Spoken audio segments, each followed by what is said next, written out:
My name is William Chernoff, and today on the Rhythm Changes podcast, I spoke to David Blake.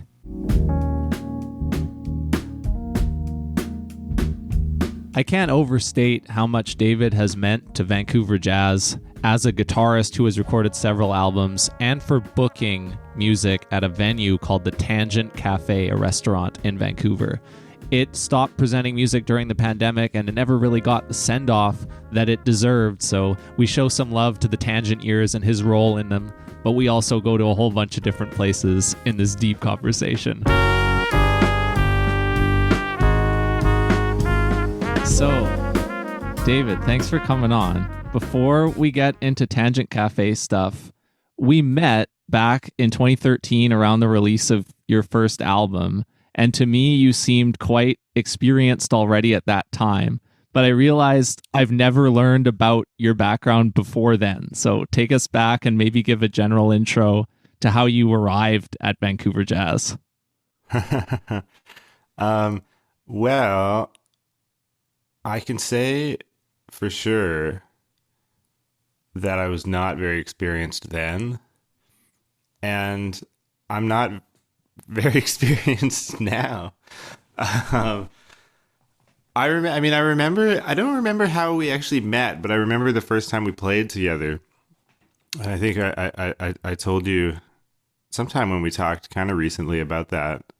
Just being so impressed with you, and because wait, if it was 2013, how old were you? Well, I was 18 years old, hence why I had that perception of you. Right. Interesting. Because I was not like I'm that much older than you. But I just remember, you like learned a bunch of my tunes, which I wasn't expecting. And I was so impressed by that. And you played the shit out of them. And you played everything so well. I remember I was like, man, this guy sounds like Scott LaFaro. This is crazy. Thank you. And then, it's taken me until now to realize, like, I didn't know what it was like before that point for you or what your come up was like. Yeah. Well, I don't know. It's kind of interesting story, I guess, or interesting enough for you to want to talk about it, I guess. But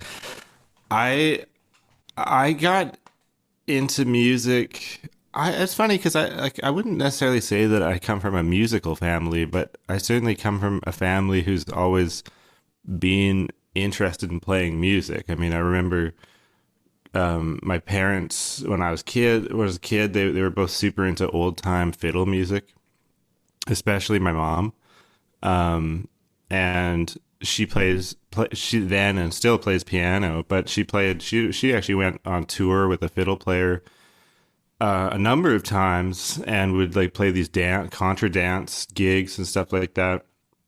And so what am I talking about? I guess I do come from a musical family. My mom did play gigs when I was a kid, so that's pretty cool. And so there was a lot of that around, and so I always thought that was cool, just hearing the music and hearing people play. And so when I was a kid, I wanted to learn mandolin, and so I took some mandolin lessons with one of my mom's friends in that old time scene. And I don't know, it was I was probably like 8 or something, and I didn't really want to practice or anything. I just thought it'd be cool to have a mandolin, and there was a big disconnect between actually learning to play it, so that kind of died pretty quickly. Anyways, maybe I went a little bit too far back to talk about this. It's all good. It's funny that you have the fiddle music connection too. That's a fun discovery, because right after that time when we first met, I just launched into fiddle music, and it was like my life or cool. My career for like 5 years. Not in a very traditional sense, but in a more contemporary sense where we were crossing it over with other styles, and it was like an educational group. So that became a big deal for me too. That's awesome. That's super cool. Did you do any dances, like contra dance gigs or anything like that? That's the thing that I can't really claim, is that I don't really have the feel for what that's really like. And I've heard from other people about what it's really like to play trad music at a dance and to really light it up that way. But what we did do was, when I worked with North Shore Celtic Ensemble in North Van, this group, we Right. did an annual fundraising event that we called the Spring Kaylee, and we had all our groups perform, and we had a caller teaching dances to whichever audience hundreds of people came out. That sounds like the real deal.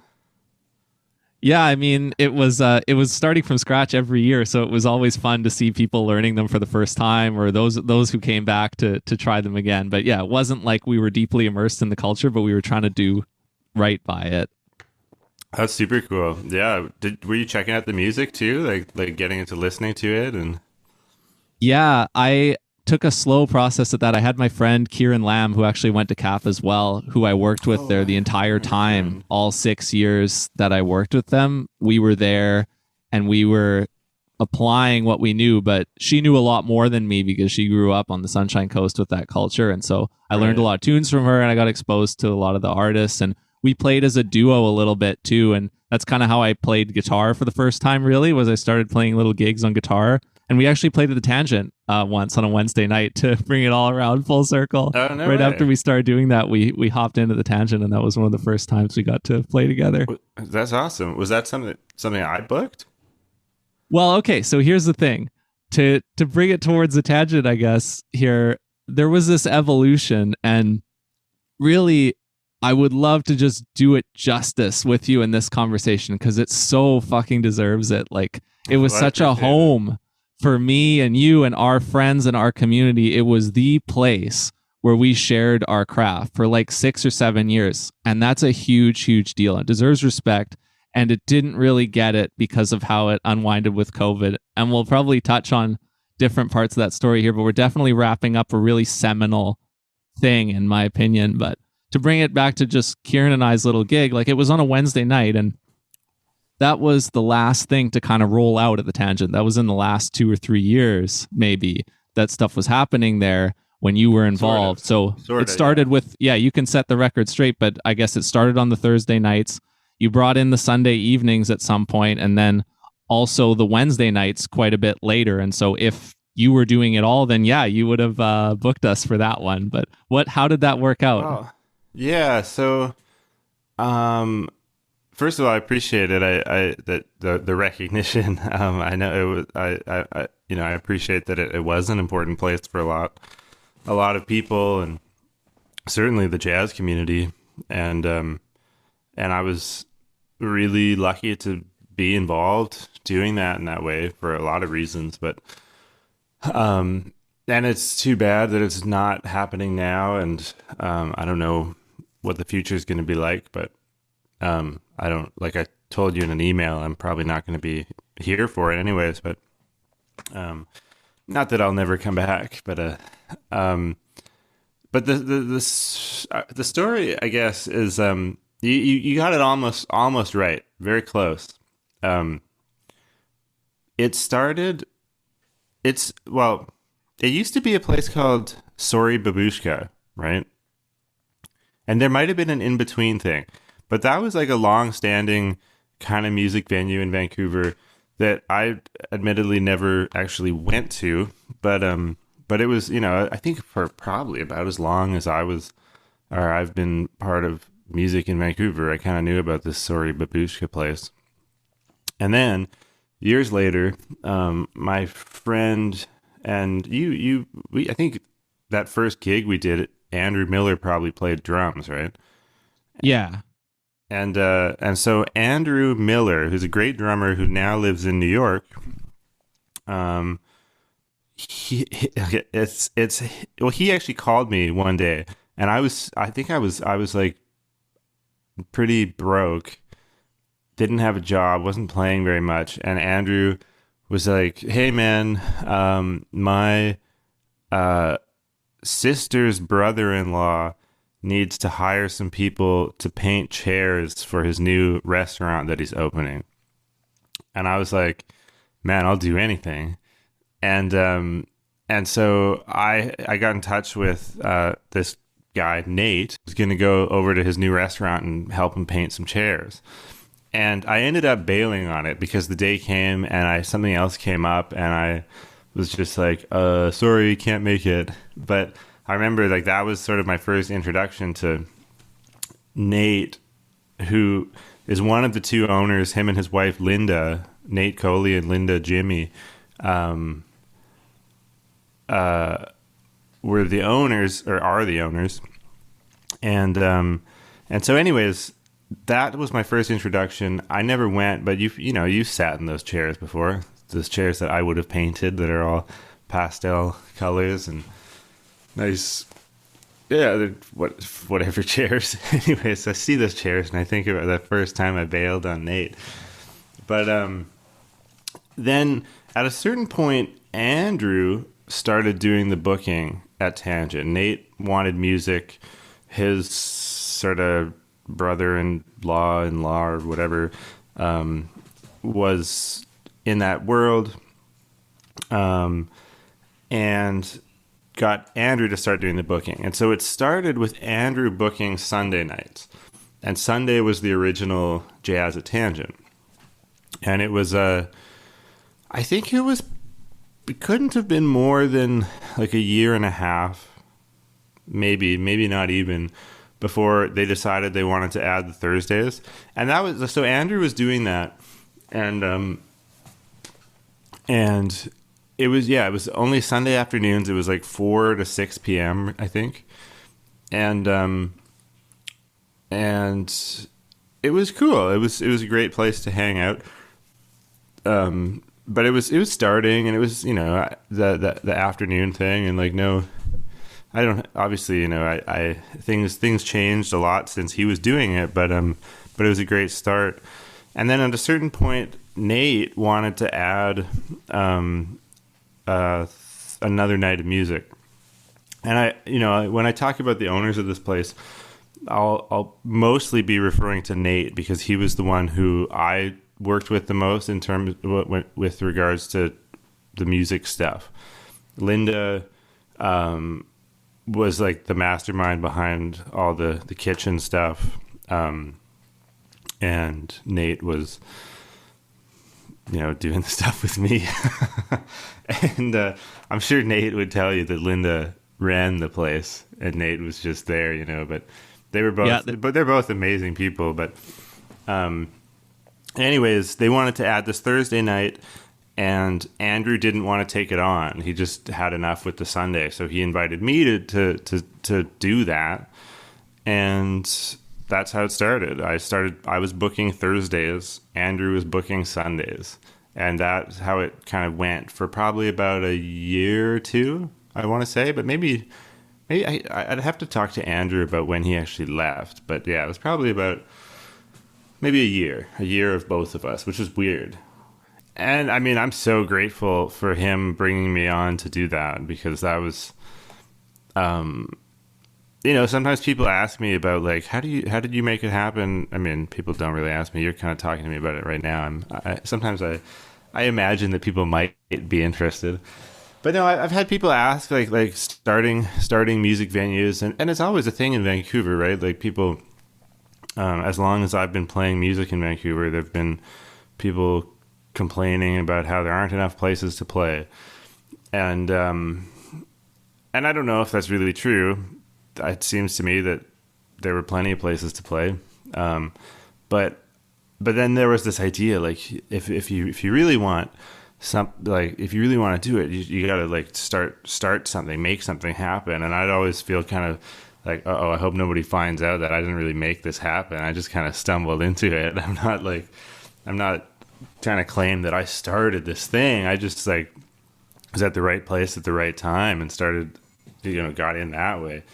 Yeah, and even more than the starting it is just the maintenance of it. Like that's the real work. And it had a long journey where, you have Pat's as a jazz venue that's had a long run as well. But in our generations, we haven't had very many other spaces that have had that kind of tenure. So that's the real work of it too.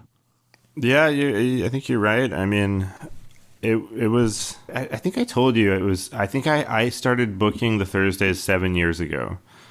And just last March, because I remember the first one I booked was Ihor Kukurudza Trio with Millie Hong and Eli Davidovici. And I think I went to that one. Good, yeah. That's awesome. And and for me, it was so cool to get to have Ihor do it because he's just like, I guess part of it is it just feels like Ihor. If you grew up in Vancouver or went to Cap or learned jazz through that world, like you came across Ihor, like he's a character, and I think the community is very, very glad and lucky to have had him be here for as long as he was and teach so many people. It was, it wasn't that hard to organize, but like there was sort of this sense of like, are we trying to do something different? Are these things supposed to be separate? Are we coordinating with each other? There were a few cases. I won't name any names, but there were some people who would like ask Andrew for a gig and then ask me for a gig the same week. And then like right before we'd like finalize the details, we always realized that like, oh shit, like so-and-so is playing here on Thursday and Sunday. And like they'd try and sneak it in, like do a back-to-back gig at Tangent. And okay, never you don't would have actually to let that happen. You don't have to name names, but like, are these people in our generation or are these older established jazz musicians? There's a few from every group that tried to do that kind of thing. So I mean, I remember back then I would get kind of mad about that kind of stuff. I got mad and sort of self-righteous about these things, and I think at least one of the people I kind of chewed out pretty hard for it. And now in retrospect, it's just sort of funny to me. It's just like kind of, I don't know, like good for them, I guess, for trying to get some work out of it. But then I think one of the coolest things that we did was when we started doing jazz festival series there, because the first one was all Andrew, and then it kind of became a mix. So I think it was 2 years where we kind of like co-coordinated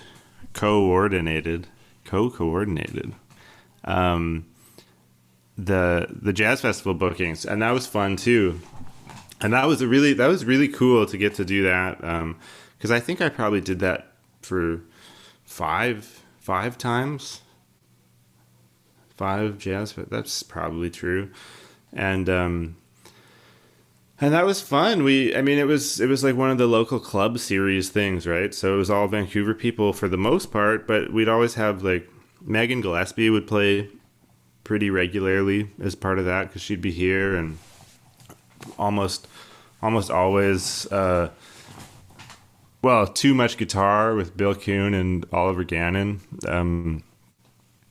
Bill Kuhn's like the one person who I would give 2 gigs in 1 week. Like he's so great. He's done so much for me, and he's just so great. Plus he packs the place every time, right? So you can't go wrong with that. But we'd always have that. But there'd always be like somebody from Toronto who's like trying to string together a Vancouver date or Montreal or some other place.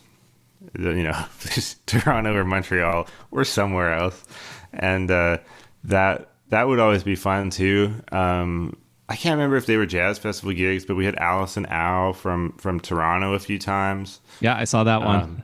Yeah, and she's so great, and her band is so good, and we had plenty of other people. I should have pulled out my calendars of booking dates. They're probably around here somewhere, but. Well, you had like a few times, maybe over a few different years, where like Simon and Mike from Montreal would come in, like trumpet and sax, and they would have a band with maybe Eli or Millie, or they'd have their own band. That's right. That was a cool connection too. One of the things I should say right off the bat about it was that, like, for me, it was a great opportunity to play.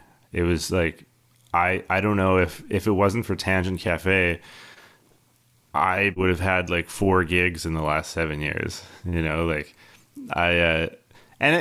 sometimes it was kind of like a little bit like, oh man, like would anybody want to play with me if I wasn't doing this? Like, So there was the struggle there sometimes, but for the most part, I was just like, man, I got to play so much music there with so many people, heroes of mine, friends of mine, people who were writing such cool music, and so there were these like little kind of groups within that community. Because I think one of the things that was cool about Tangent, if I do say so myself, is that we had musicians coming to play from kind of all the different parts of the Vancouver jazz scene. I think maybe not all of them, but like and all different ages. Like, you know, we had. I remember a few times. I think you might have been one of the people when I tried this one time when I had like three cap students lead bands at Tangent, and maybe you were one. I know Megan was one, and there was one other one. But then I was like, I don't know, this is sort of like shitty. I think maybe I didn't even pay you guys, and I was like, maybe I should just give these guys gigs instead. I don't remember that exactly, but I don't think I've ever played as a band leader at the Tangent. I think I might have played there with Megan or somebody like that, but I don't think I ever have by myself. Maybe that's what it was.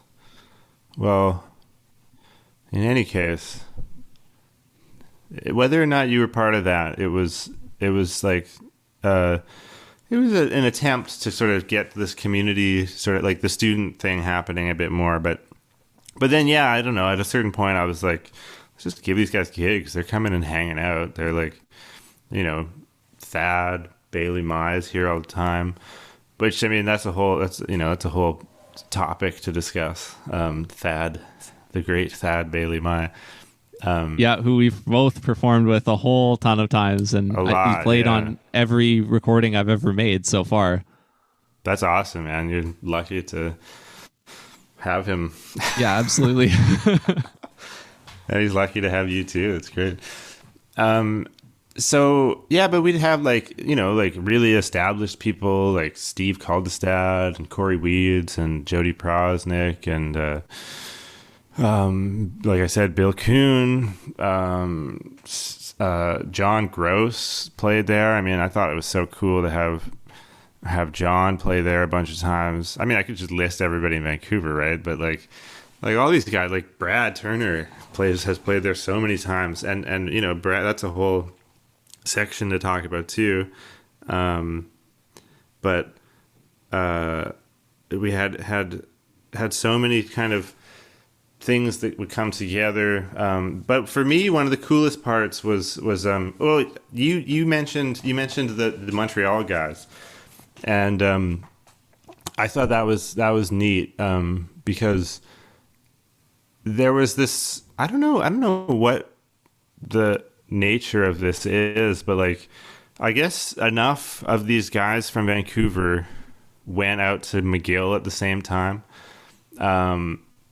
Like Dan Reynolds and Conrad Good and like Omar Amlani and James Meager, and there's probably some others that I'm forgetting, Kai Basanta, and sort of started bringing these dudes home with them sometimes. I guess they made these bands and they do these tours. I don't know, you know, you should interview those guys at some point, but yeah, Mike Biela and Ted Crosby and Simon Millard are like the three that have, as far as I know, have kind of come the most to play with.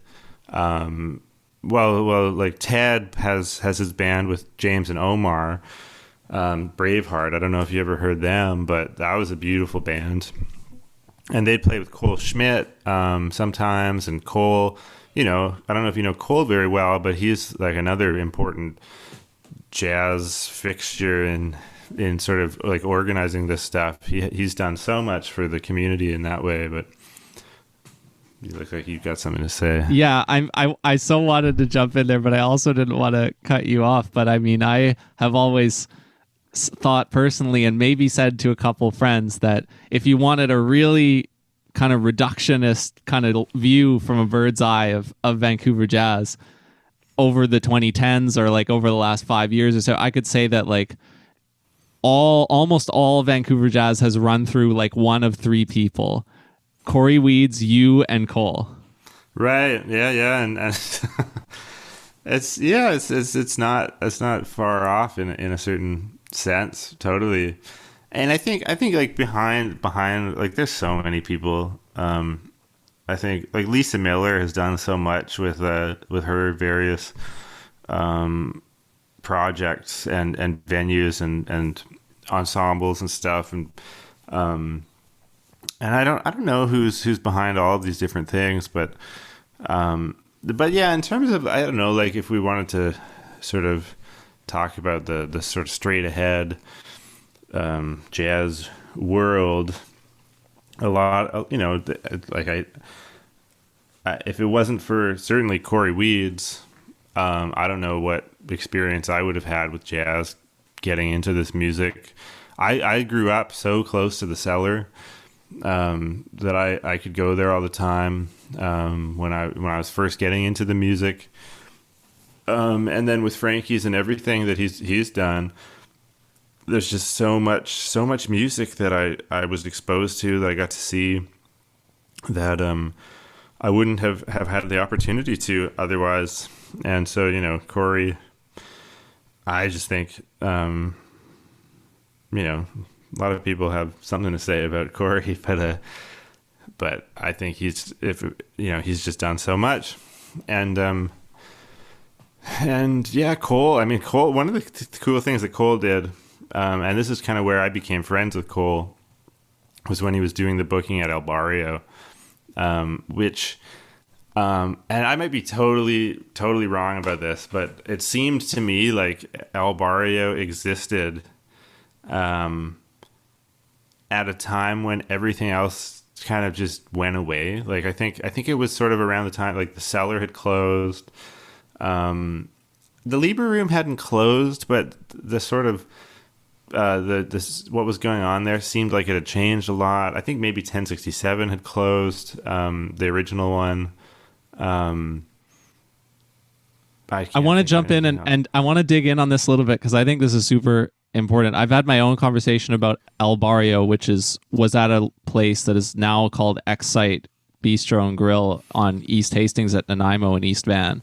I had a conversation with Jess about it, who used to book there at some point. I'm not sure if that was before or after Cole, but I think it was seen it in those years. End of Cole. Okay, yeah, and I performed there a couple times during that time for sure. I also went to the Cellar a whole bunch and got exposed to a lot of things through that. I have some really early, really important gigs that left a big impact on me from a few years before that too. And then the Cellar closed in 2014. Oh gosh, I mean, those gigs. You got to tell me about the first time you went to, but I'll tell you mine. It was in the summer of 2010, and it was Corey releasing his CD called The Many Deeds of Corey Weeds. Okay. And he had, I guess he had Chris Gestrin playing organ. He had Chris Davis. Don't remember who was on drums, unfortunately. But I remember they played, I think, the first track of the album. And then the second tune was like, is called Corner Kisses. And it was like one of the tunes on the album. And it's like a really hard boppy blues head with like, and it was like the highest energy jazz music I'd ever heard at that point, like with Chris Davis and with the organ. It was just on fire, and I love that performance. I went there because Bob Rebliati took us there from the Douglas College Summer Jazz Program. Neat. And I bought the CD there, and then I found out like that it's Joey DiFrancesco playing on the album, and then that was like a whole nother level of head explosion. So that was the first time I ever went to the Cellar, and couldn't have been better. And so that was in 2010, and I went several more times while I still had the chance before it closed in 2014. But like, when did you first? You have an early memory at the Cellar that really meant a lot, or what on your side?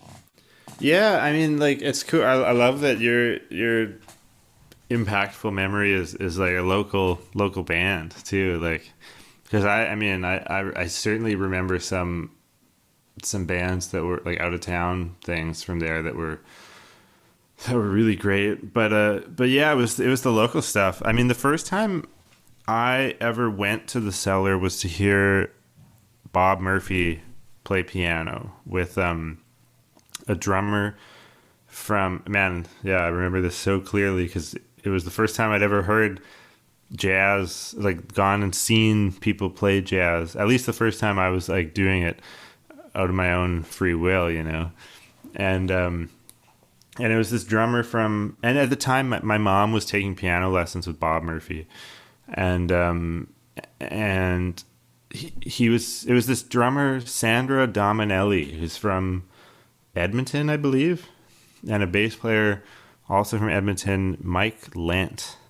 And I got to admit that I haven't checked either of them out since, and this was probably 2000, I want to say 5 or 6.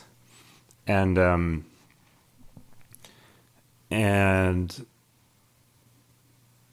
I just remember, like, the reason why they're so like I remember those names and I remember it so clearly is because it was the first time I'd ever seen them, and I was just like, just mesmerized. It was the most cool thing I've ever seen, and I had never seen like a jazz drummer play, like, you know, like a piano trio. There's, you know, so many ways a piano trio can play, but this was sort of like in that Keith Jarrett trio sort of school of playing, and to see a drummer play like that, play so freely, and sort of so fluidly, was just fascinating. I thought that was so cool. And hearing a double bass player in real life, I think that was probably the first time I'd ever heard that, and it was so neat.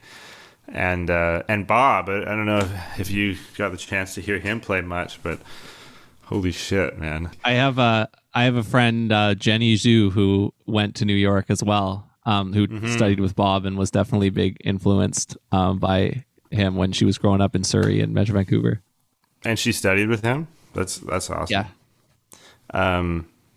Yeah, like I was super lucky because I mean, this kind of goes back to my history, but I played saxophone before I played guitar, and I wanted to play saxophone because I don't know, like in elementary school we had the buddy thing where, like, if you're in grade 2 or something, there was some kid in grade 6 or 7 who would like hang out with you. And I don't know if you guys did that at your high school or elementary school, but I went to this really small elementary school with like 50 people, so we probably didn't have enough people. enough for that. Yeah. That's funny. But so this was like, you know, this is part of the school, and I remember my older buddy played alto saxophone. I can't remember anything about him. I can't remember his name. I can't remember what he looked like or anything except for that he played saxophone. And I was like, if I want to do that, I'm going to do that. That's going to be cool. And so I like kind of begged my parents, and eventually they were like, yeah, okay, we'll get you saxophone. We'll get you saxophone lessons. And so I ended up doing that from about grade 3 or 4 all the way until I finished high school. And when I started getting into jazz, I don't know why. It was like I wanted to play jazz guitar and not saxophone. I mean, it kind of doesn't really make any sense because I was probably checking out way more saxophone players than guitar players at that time. But for whatever reason, guitar is what happened. And but I had this teacher, Mariusz Kwiatkowski, who was a character, this Polish guy, who he would come to our lessons with like any reed instrument that he felt like that day. And that would be like weird oboes and bassoons and stuff like that, or saxophones, or flutes or whatever. And he'd just bring whatever he felt like, and we'd end up playing stuff together. And it was, at the time, it was like a lot of sort of fundamental sort of saxophone method book stuff. But he also started getting me playing Charlie Parker solos. And this was probably pretty wise. He never told me that we were learning jazz. And I don't remember if he ever told me that these were Charlie Parker solos until we had been doing it for a while. But he was mostly just sort of like, let's learn this music. Let's just play this stuff. This is good stuff. You should learn this stuff. And I think it was kind of cool that it wasn't sort of like we're learning jazz. It was just like we're learning the saxophone and this is the material that we're going to use. But then I got super interested in it, and I had this play along book. It was like a Hal Leonard, not quite like Jamie Aebersold. It was like some kind of shittier version of Jamie Aebersold. And I just remember like they'd have these charts that they weren't exactly lead sheets, but there would always be a section that would have like a written melody, or over it would say ad lib, and I didn't want to read the melody, so I would just like ad lib, and nobody told me about the word improvisation or solo or anything like that, but it was fun, and I would just like put on these backing tracks and just like make shit up, and it was cool. And anyways, Marius ended up introducing my mom to Bob because she wanted to learn jazz piano, and so he put them together, and she took lessons with him for a really long time. And then when I was getting into jazz guitar, before I met Bill Kuhn, I started taking lessons with Bob, and just hanging out with him. And he showed me a bunch of stuff and talked about jazz harmony and stuff like that. And then he convinced Bill Kuhn to take me on as a student. And I remember I asked Bill for lessons, and he was like, "Sorry, I don't have time." And then I told Bob, and I guess Bob called Bill and was like, "Bill, will you just do it?" Because anyways, I got a call back from Bill later, and was like, "Actually, I talked to Bob, and I will give you some lessons." So thanks to Bob for that, because that was really important. Really so then was important. Bill your path to Cap then? Yeah, sort of. Bill, I started taking lessons with Bill when I was in grade 12, I think, in high school, and or maybe grade 11. But I remember when I was thinking about going to jazz school, it was between I really wanted to go to University of Toronto. I wanted to be in Toronto. There's so many, iconic jazz guitar players in Toronto, and I wanted to be around that. Iconic or just like, contemporary masters. But, and I really wanted to study with this guitar player, David Occhipinti, who was there. Not that I didn't really want to study with Bill. I mean, that was fantastic. But anyways, I didn't get accepted to Toronto, so I ended up going to Cap, and I had a bit of a chip on my shoulder about it because I was a little shithead. So it took me about 14 years to get over that. Thank God I did. But yeah. Yeah, I remember arriving at Cap, and the first two people on the campus who interacted with me were Ihor and Jared Burrows for the audition. Oh, how did that go? Oh, it was fine. I mean, at that point, I felt like I was getting to know people because I had a couple of years runway where I was meeting these kind of people, like in high school, etc. Right. So, I mean, it's the only place that even though I only lasted 1 year at Cap, it was the only place that I applied to. So it was the only place I was considering. Did you go to Cap right out of high school? Yeah, I did. When I started, I was 17. Not if I had to do it over again for like optimizing for succeeding at Cap, I would 100% not have done it that age. I was way too young. I had no idea how to make that work. I would have waited like at least a year or 2 years. Man, me too. I mean, I started straight out of high school, and that should be illegal. They should say like applicants okay must be 25 years old. Why? Like obviously you and I both know this really well because we lived it, but like for somebody who hasn't experienced this, or like maybe they've done it in something non-music and it hit not the same, but like why is it like that? Oh man, that's a good question. It's hard to put into words, but I think I think part of it is and I was lucky because my parents were not really like this, but I know that it's not uncommon to have the sort of family value of you go to university as soon as you can.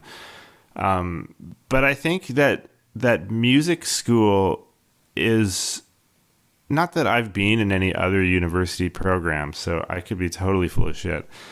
But music school is weird, man. It's so intense and it's so demanding. And when you're in music school, you're like, I think one of the things that people who are not in that world, not necessarily in music school, but just in music in general, is that like it feels to me like at certain points in your life, the music experience is everything. It's like it's your school, but it's your social life, and it's your career, and it's your hobby, and it becomes like your romantic relationships, and it's your friendships. It's sort of everything that you're doing is so deeply embedded into this music world and music school, musician identity, that it can be a lot to handle. It can be I don't know, everything becomes so tied together. And if you're a fragile person like me, when one of those things starts to deteriorate, the whole thing kind of can come crashing down. And I think it's just so much. Like, how do you keep on top of all of that? It would be like if you're going to school to, well, I don't know. I mean, I guess if you're going to school to do something else, you're probably studying shit all the time too. But like, I don't know. Like, did you ever get a break? It's like you go home from school, and then it's like you're gonna relax and put on some music to listen to relax. Like, I just spent the whole day hating music because I had to do it for this course or that course, or listen to the shit I didn't want to listen to, or learn the shit, or transcribe the solo. And now I'm like going home to what? Like, just like plug my ears and relax that way. Like, I don't know. That doesn't really answer the question, but that's maybe a bit of my experience with it. Okay, so here to well, go I want to know the what 10. you think about that. Oh, okay, sure. What do you want to? What you want to know? What I think about why it didn't work? Yeah. Why should you not do it until you've got a little bit more experience in the world? Oh, okay, yeah, totally. I mean, yeah, I feel like I have some insight at finally. You know, I didn't really for years, but now it's been enough years that I finally kind of get it, I guess. But for me, it was not about like not having a break from music or about music consuming everything, really, because like I actually felt like I was playing less at Cap than I had been before, because I just hit it so hard when I was a young teenager, and so that didn't startle me or anything really. And I did bring a lot of the same relationships into play. Like, I showed up at Cap with a lot of people who came from the same high school as me, and we had already been playing jazz together for like 3 years or so. And then there's kind of the broader. Now this is quite strong because now people really cut across schools, and the best players, when they're teenagers, become friends with the other best players, with air quotes, right away. And they collaborate right away. They don't wait even until university to start collaborating. Like, if you think of somebody like Ilhan Safrali or whatever, like people like that, they just do that. But for me, it's like I was so lucky because I had that at my own school. But then I come there, and then the stuff that hits me hard is not like an increased musical load, but it's like an increased social environment, like social exposure, where I had to be friends in a different sort of way with people, like kind of like a more adult way, or like more involved way, where you're not just going to school and hanging out with a person, but like you're hanging out around the campus with them. You're going and hanging out with them between classes or after classes, or people are going to gigs, or the parties are looking a little bit different. Different stuff is happening. And I was like so not ready for any of that. And so if I just had a year or two to keep, you know, if you could draw it up, I could like just keep taking lessons with somebody privately and like just get used to being in the community with people, and then show up at the university, it could have been a lot different for me. That makes a lot of sense, and I think that's a little bit sort of what I mean. I mean, I don't necessarily mean that like being exposed to more music than I could handle was a problem. I think what I mean is sort of the relationships with the world that start to exist sort of during this experience of trying to engage with this thing I love, really kind of made certain parts of the music that I loved seem less appealing or less enjoyable, because now they're kind of wrapped up with things like people's egos and people's approval or disapproval, and getting classes, and like or failing classes, I should say, and just like the responsibility to get to the right place at the right time and do the thing in time and hand in the assignment on time. And one thing that I could not do, and I still struggle with, is and I know this sounds sort of stupid, but like asking for help was practically impossible. And because I felt like if I was asking for help, I was potentially humiliating myself by saying, I don't understand this thing that everybody else seems to understand. And I had this sort of ego about like, I'm I don't know, like I was a strong player at Cap when I started. And I sort of felt like I didn't want people to know that I couldn't articulate how a dominant chord resolves to a 5 chord resolves to a 1 chord, or I didn't know the right scale that goes with this weird chord I've never seen before. And I couldn't say it. I couldn't say it on the fly. I couldn't necessarily tell you what drummer was playing on some Keith Jarrett record from 1976 or something like that. Like, I didn't have that shit together, and it seemed so important, because it seemed like what you described was like, if like I'd see all these people who were, I don't know, like I remember when I was in grade 12, I got invited to do this audition at this, like, I think it was called Music Fest. Do you remember that one? It was like Music Fest Canada, the annual kind of confluence of all the high school band programs who go. Yeah, exactly. And so for whatever reason, I wasn't like, I didn't even remember applying for it or anything. And I was notified by my friend saying, I like you were on this list of people who were invited to do this audition. And it was like 6 students who were invited to do a audition for like, I don't know, like $5,000 or something like that. And I remember showing up because I had rehearsed some music. I think I was ready to play Oleo, and which, I mean, I couldn't play rhythm changes, and I still can barely play rhythm changes, but I was, prepared to play Oleo and maybe like St. Thomas or something like that.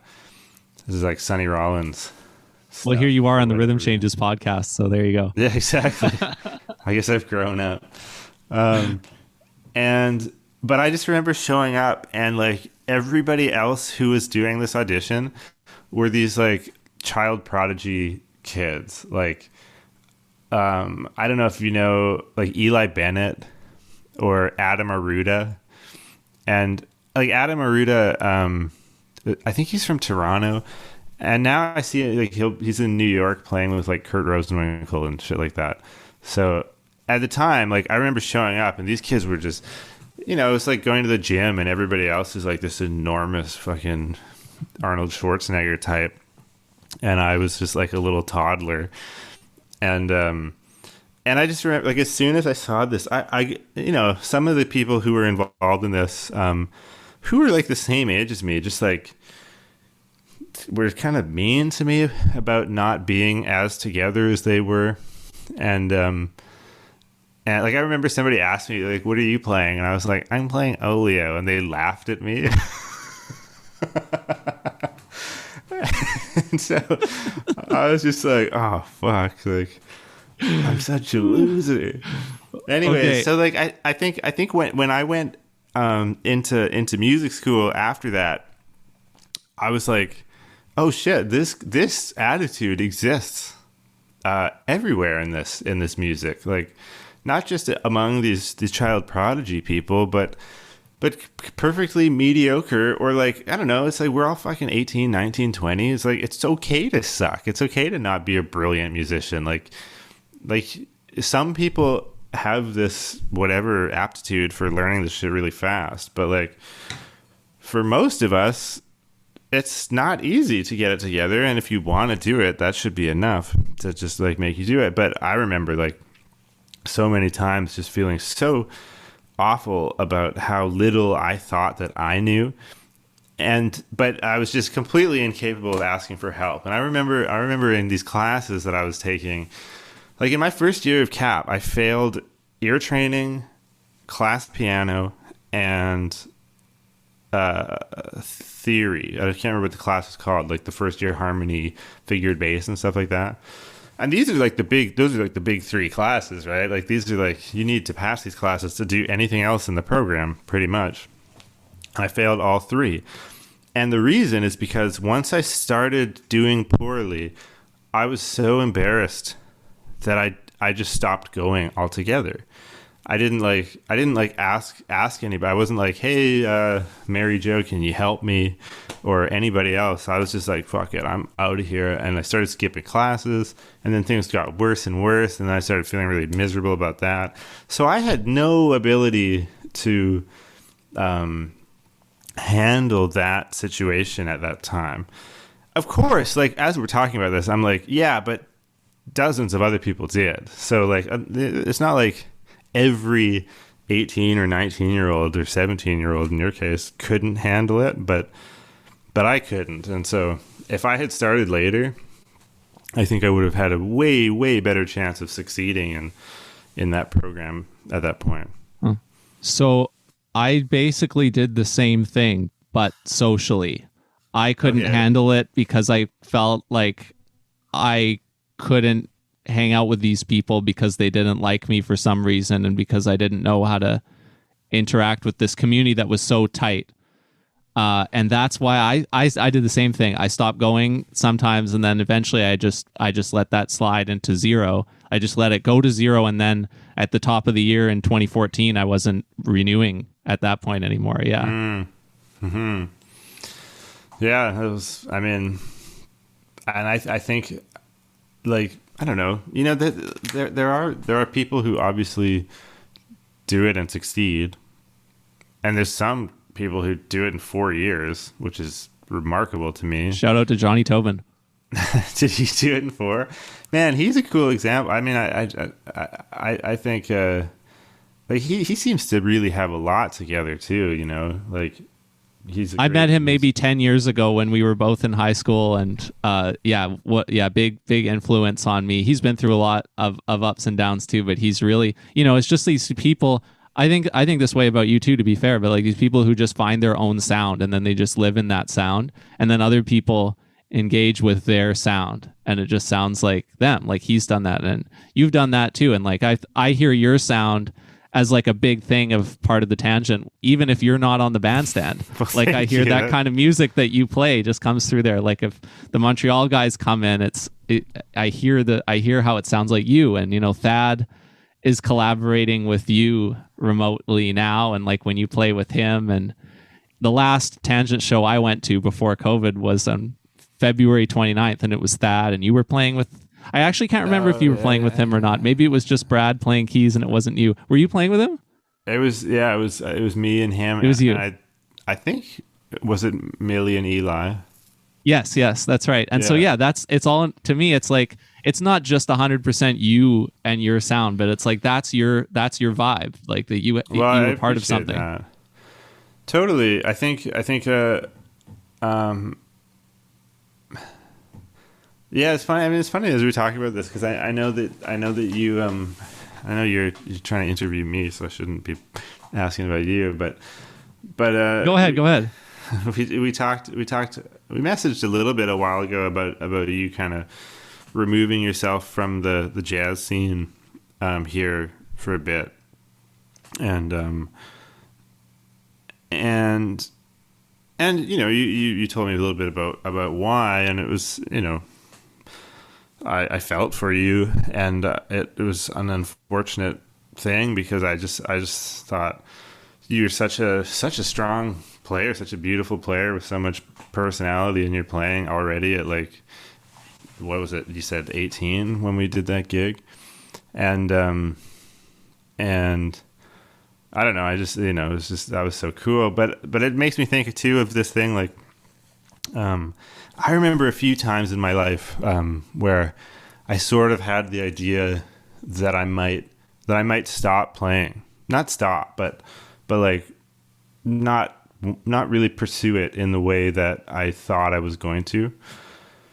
And at those moments, it always felt a little bit sort of tough. It felt like there's a sense of, I'm abandoning this thing, and then I talked to people about it.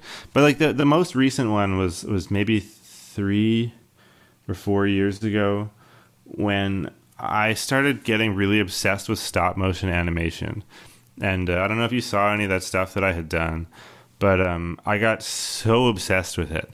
And like, it's all I wanted to do for probably about a year and a half. And it, like, I was doing it, but I was like watching it constantly. And I probably watched Nightmare Before Christmas like 1,000 times, and all those types of videos, and was checking out all these other animators. This is a whole like Czech school of animators that were so interesting, and I just got so obsessed with it, and I thought it was so cool. And I remember thinking, like, at that moment, I had been really depressed, and the stop motion thing practically saved me. And it's not, not all credit goes to stop motion, but at that point, it was like I was like, I found this thing, and I was just like, felt so much more engaged with that than I ever remember having felt with music. And there was a period for like 6 months where I was like, maybe I should just pursue this. And I remember talking to some people about it, and I was like, man, this thing that I'm doing, and these were people who were like really supportive, musician friends who were like really excited about the stuff that I was doing with the animation. It wasn't anything remarkable, but it was just like fun to watch, and people got a kick out of it. But I remember people responding. I was like thinking, man, I might just try and do this and put the music aside for now. And people were like, don't do that. And I was like, but this makes me happy and music doesn't. And they're like, that would be so tragic if you would do that. And I'd be like, but I like this and I don't like that. And that's just the sentiment of like, once you decide, like when you're like, 15, like I love music and I'm going to be a musician, then it's like you're committed to this cult or something like that. Like I don't know. I mean, if people have career changes, people have changes in the ideas of what they want to do. People have hugely dramatic changes in their lives and stuff like that. But like, for whatever reason, this music thing, and I remember feeling so guilty, like I shouldn't even be thinking about this. I should just be practicing Charlie Parker licks. I'd be like, I don't want to do that. So I can't even remember what I'm talking about, but like, I don't know if Andre ever said this to you, but Andre Lachance always used to say, I remember him say things like, music always just kept reeling me back in no matter what, or so, not to paraphrase him, like he would always say something like that. Like he would allude to the fact that like, regardless of how many times or how often he would like fall out of it, maybe not even jazz, maybe just everything or any particular kind of music, he would have his time away and then it would always pull him back in at some point. Oh, and I think that's true for me as well. It seems like it might be true for you. Like, man, I should just I know this isn't going to be videoed, but my brother built this guitar for me, and I just got it like 2 weeks ago, and it's just like so beautiful. He's been making guitars for like, I don't know, a year maximum. And I've never played a guitar that's this good. And since I got it, like I said, it's only been about 2 weeks. I've just wanted to play guitar all the time. I just want to sit down and play.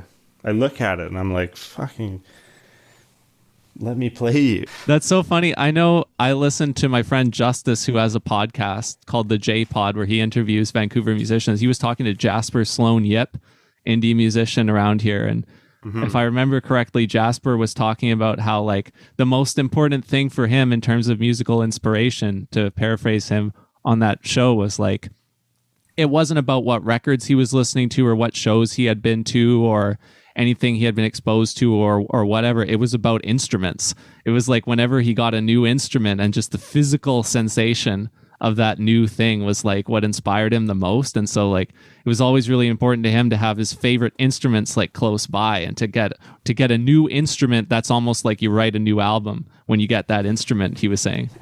That's cool. I mean, and I think it's interesting because I've never really been a gear guy at all. Me neither. No? I mean, no, I've had one bass guitar for my whole life, and I've had one upright bass for my whole life, which I've actually resold and repurchased, but it's the same one. Crazy. My close friend in Vancouver Jazz, Madeline Elkins, who I grew up with in New West, actually sold the bass to her family so that her younger brother could use it while he was still a high school student. And then when I found out that his time doing that had passed, I bought it back. That's awesome. I love that story. But yeah, I mean, that's funny. I don't know if Maddie is I get the impression that her and her partner, Chad, are both kind of pretty gear oriented and enjoy that kind of stuff. They're more knowledgeable for sure. Yeah. Like especially Chad, like he's often been the guy I go to ask for bass help of any variety. Like there's Brad Pearson, who I've taken my bass to for actual work. And then Chad has taught me how to do different things by myself and explained a bunch of things to me from scratch that I didn't care about at all because I was so not a gear person. Oh, totally. And that's the funny thing. And like, I'm sure like you must know, like so many people in this world are gear people, and so many people just expect that you're going to be. And like, man, the way that people talk to me about this shit, and I'm just like, I have no idea what you're saying. I mean, some people get so technical about like capacitors and amps and stuff like that. I'm like, I have no interest in this. But I think like with this instrument, like I had my guitar, which is a Hofner very thin classic that I had been playing for 10 years, maybe a little bit more. No, I think it was exactly 10 years before I built a guitar this summer, and played that for maybe 6 months before my brother sent me this guitar that he built. And if it wasn't for that, I mean, I'd probably still be playing the Hofner for the rest of my life. But anyways, like playing this new guitar is super inspiring. And what was I saying? We were talking about the idea of it being like a tragedy if you stop. Or and just like the concept of falling out of it for whatever reason. Totally. And I think, I don't know, it's funny, like I now I'm at a stage in my life where I've been very lucky to be able to do a lot of really good therapy. And I'm at a stage in my life, I think, where like I don't even really think about it anymore. I just like I play guitar. I play jazz guitar. I don't really play any other kind of guitar. And that's what I do. And I love doing it, but I also love doing other things. And I don't know, I remember I used to think about like my identity was so wrapped up in being this jazz guitar player. Not just being a jazz guitar player, but like being a depressed person. I like embraced being depressed as like that's my personality. And it sort of gives me, like, entitles me to being shitty to other people, being dismissive, just being unapproachable. But now, I don't know, it's just like I like doing fun things that are different and interesting and exploring things and perhaps not exploring things for very long. Because I used to feel like, man, if I've started this new hobby, it would be like I'd feel guilty. I'd feel guilty like if I wasn't doing it like I would with guitar. Because sometimes with guitar, it feels like, man, this is this hobby that I took way too far. And like practicing like I don't know, every day for hours every day. I'm like, but if I start like I started over the course of this pandemic, I started skateboarding. And I sort of had this feeling like, man, I should be practicing skateboarding like I practice guitar. Like, but I'm not trying to be a professional skate. I'm just trying to have fun. But that's, I'm way better at it now. But sometimes I almost like get this little glimpse into this feeling of guilt, like, oh, I haven't practiced skateboarding today. Like, who fucking cares? like sometimes it's the same with guitar. I remember Dave. I think it was Dave Liebman. That was definitely Dave Liebman. But I think what he said was like, as a professional musician, you hear about this like this obsessive practicing where like if you're not practicing like 8, 10, 12 hours a day, you're not going anywhere. And he said that in his what he believes is that most really high level accomplished professional jazz improviser people probably have spent a few periods in their life where they practice in a way that resembles that, which might be for a year, it might be for 6 months, it might be for 2 or 3 years. But what he says is like, it's not like he's been practicing 8 hours a day for the last 55 years or something like that. It's like he has a life, he has these other things to do. And I thought that was really cool because I think it's true. I think if you really, really want to become skilled at doing anything at a high level, you obviously have to spend a lot of time doing it, right? Like, I don't know. It's not like you have to, but like if you want to, you will, right? And I think that's the important part. It's like the sense of like, if you really want to do it, you'll do it. You'll find a way to do it. But if you don't, we can get so fucking dark about it. Be like, oh, why don't I want to do this? And it's like, well, because sometimes it sucks and it's boring and you want to go have fun and do something new and interesting. And like, I don't need to hear another C major scale today. And I certainly don't need to hear it coming from me. So like, man, anyways, I will answer tangent a while ago. I will answer what you said originally where you were wondering like what happened when I fell out of it or whether or not I did, because it does kind of hit on some of those themes. So like, I dropped out at the end of 2013. So 2014, I'm solo. I'm on my own. I start working for North Shore Celtic Ensemble at that time. So that's kind of my lifeline. That's like my community there, I guess. My first job in music, my first anchor job kind of thing. But after I dropped out, some people, multiple friends, mutual friends who were in fourth year at the time, they just didn't have any bass players. So they would actually pay me to come and play in their ensemble classes, which I happily did. I don't think any of the money ever made it further than Seymour's Pub. Right. but like for me on the way out, but I did, and I came and played in their ensembles.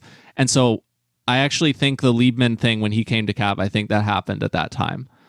So I do remember seeing him, but what it really led to was Bill Frisell. So Bill Frisell comes to Cap in the fall of 2014, and I'm in an ensemble class. I actually get to play one of his tunes for him and meet him. And then he did the feature show that evening where it was him and Brad. And it was like, at that time, it was like my two biggest influences of all time playing together. And so it was just like that just inspired me. Crying.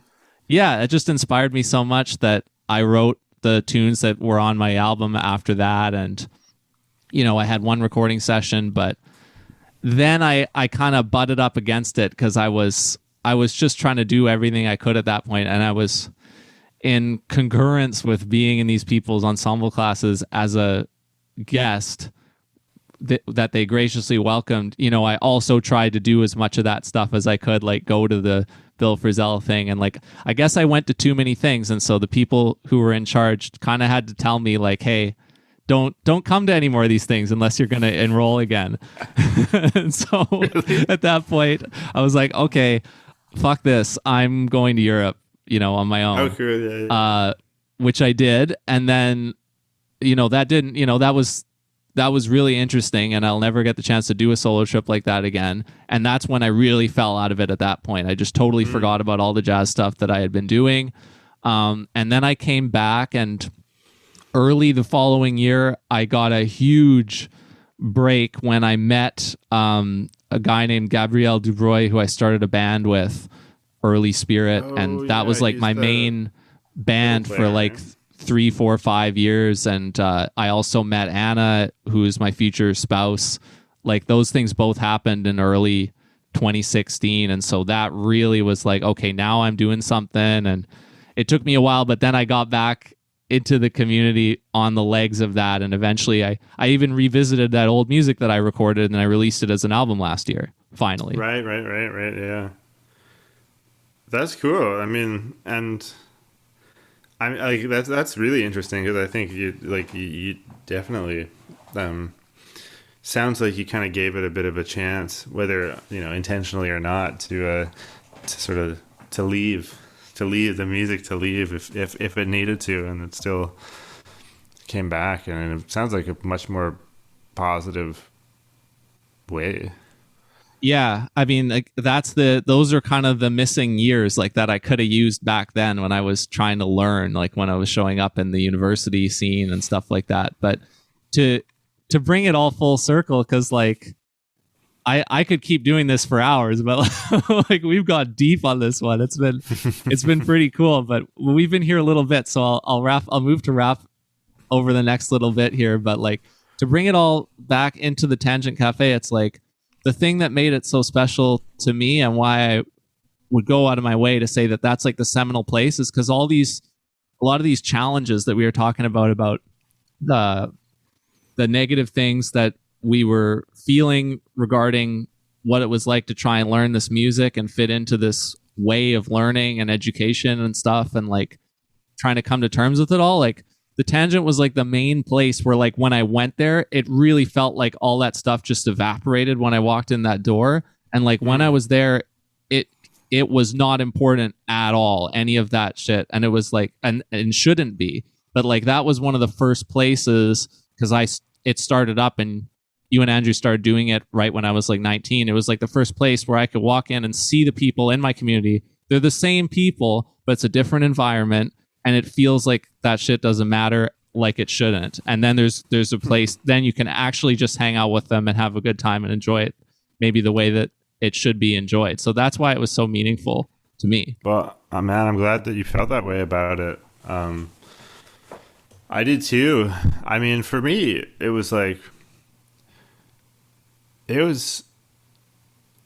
way more than just like a jazz outlet. I mean, I became really good friends with most of the people who worked there. I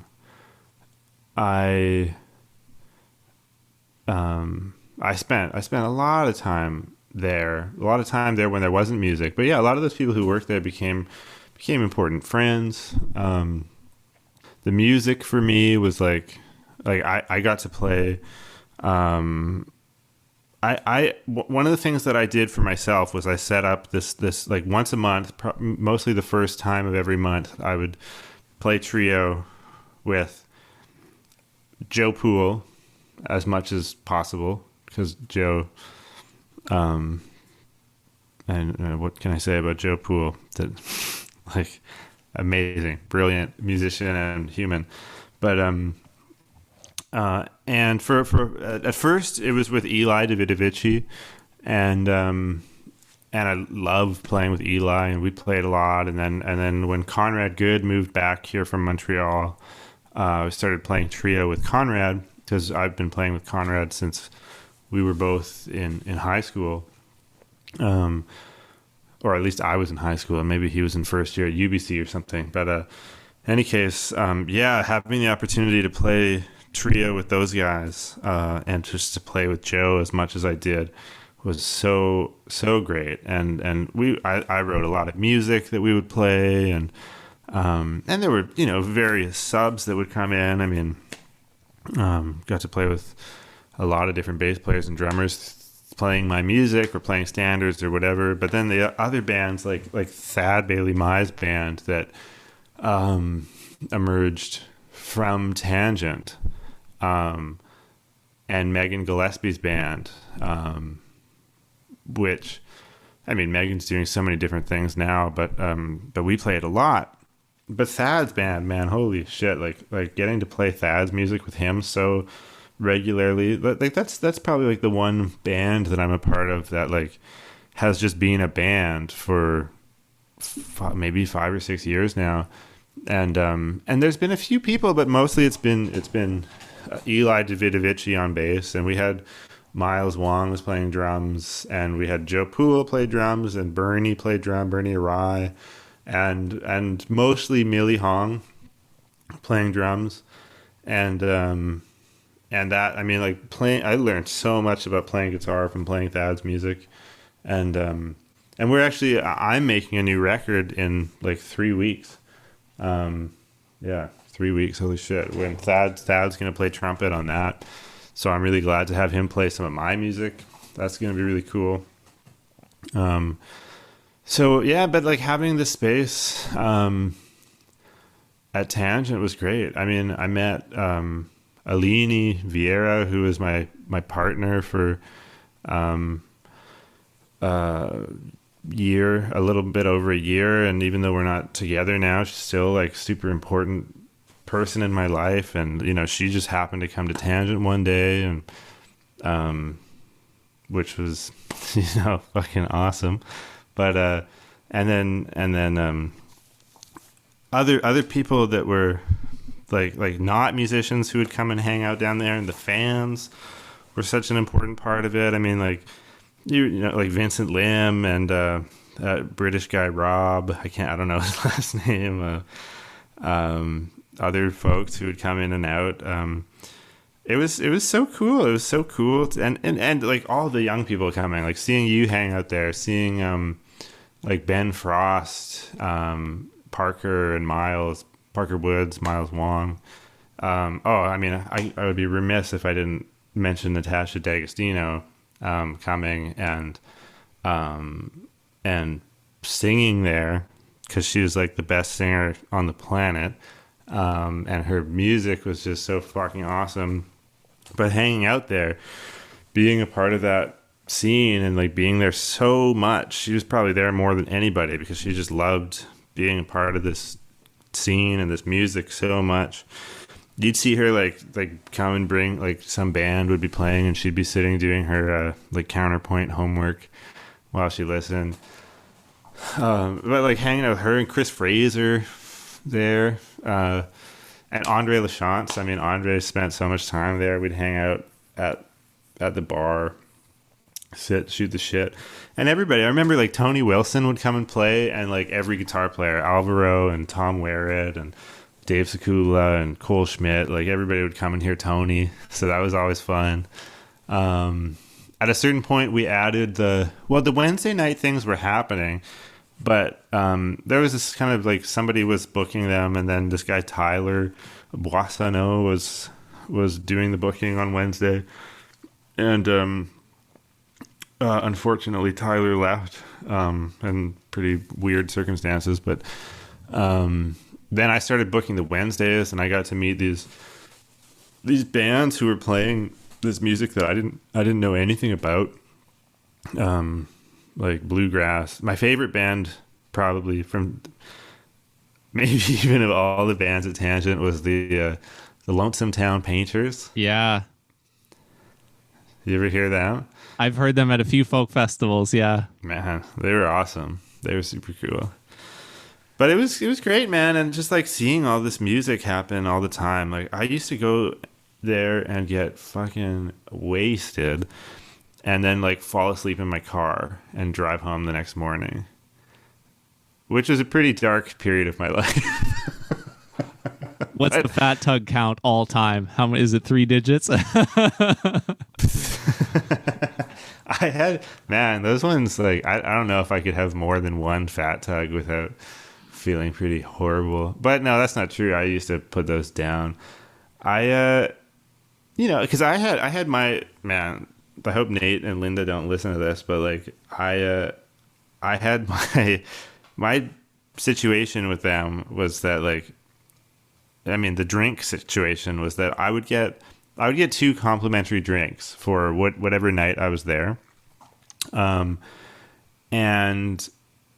I would also get 2 complimentary drinks to bring a guest. So hold on, is every night you were there? This is just any night you came down that you booked, or when you were a performer? Any night that I was booking. So Sundays, Thursdays, and Wednesdays. So you didn't have to be in the band? No. Okay. So I would get 2 drinks. I would get to bring a +1, and they would get 2 drinks. And then if I was playing, I would get 2 drinks for that as well. So like, and then there's people in the band who like don't have all their drinks, and so like I said, if Nate and Linda are listening to this podcast, I hope they're plugging their ears for this part. But there was some fudging in terms of like, basically if I was going by myself, I would always go by myself. And there's a part of me that thinks that maybe I was like teetering on the edge of alcoholism at this point in my life, because like people would say like, hey, do you want to go to Tangent? And I'd be thinking like, well, yeah, I'm going, but I'm not bringing a guest because I want those 4 drinks. I'm going for those 4 drinks. And so like, if I was playing there, I would never get like drunk for a gig, but like afterwards, there was a time at Tangent where we'd stay super late, like 3-4 in the morning, with like me and the people who were working there, and just like fucking get drunk.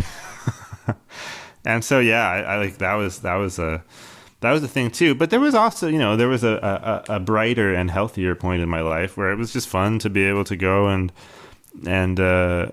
have a drink and bring a friend and invite somebody and offer somebody who happened to be there a beer, give Andre a beer, give whoever a beer. And like I said, like I'd go with Alini, and it was nice to just be able to not have to worry about it. So they're such beautiful people, Nate and Linda, and that place. I think one of the things that really, really worked with that place was the staff and like the front of house staff. I didn't really get to know the kitchen people too well, except for Christina and Benita, and they were cool, sisters. But the front of house, like I hope I'm not forgetting any people's names, but at least the last time, right before it ended, like there was Jess Sharp and Melanie Vermeer and who else? Cassia. I mean, I could just fucking list all these names, but now I'm starting to forget the names, and I'm going to embarrass myself. So just edit out the last 15 seconds where I even try and attempt to name anybody who worked there. But it's such a great, like, that was one of the things that made it so cool, was like there are plenty of music venues that come and go where you go to play the gig and you feel like nobody who's working there is anticipating your arrival. So you show up and almost like you catch them off guard, and they're like, what are you doing here? They don't say that, but they give you that impression, and you're kind of like, I don't know if I'm supposed to be playing. And then they're like completely, I don't know. This isn't always true, obviously, but lots of places where they're not very helpful or accommodating. And even if they don't have to be, it's nice when you go to a place and you're going to go to play, and they're happy that you're there to do it, and they're excited to see you, and they know your name. And I feel like Tangent was really that place. It's certainly not the only place in town, but Tangent had that feel where the people who worked there, they knew the names of the musicians. They knew the names of the regular patrons. They knew what was going on. Some of them even liked listening to jazz. Some of them didn't like listening to jazz, and they let me know all the time. But that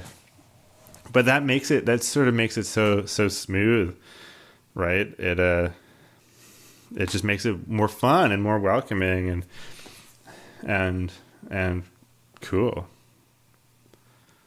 Yeah, well, there you go. We're wrapping up the Tangent experience. Yeah, it was a great time, and it definitely deserved some love here. So thanks for taking the time to do that with me. This has been so much fun. Oh man, thanks for taking the time to want to talk about it. I mean, I had a bit of a hard time at first with it sort of ending with so little fanfare, so unceremoniously. But I'm just glad to know that it had an impact on people like you. So thank you. Yeah, dude. Thanks for having me and talking to me. If you like this podcast, subscribe to get more from wherever you listen to podcasts. And if you really like this kind of thing, visit rhythmchanges.ca to check out our music journalism serving Metro Vancouver, BC.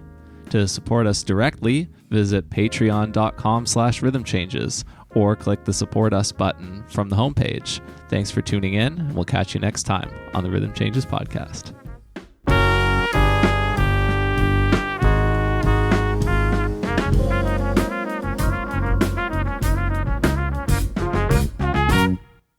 Rhythm Changes is a Chernoff Music production.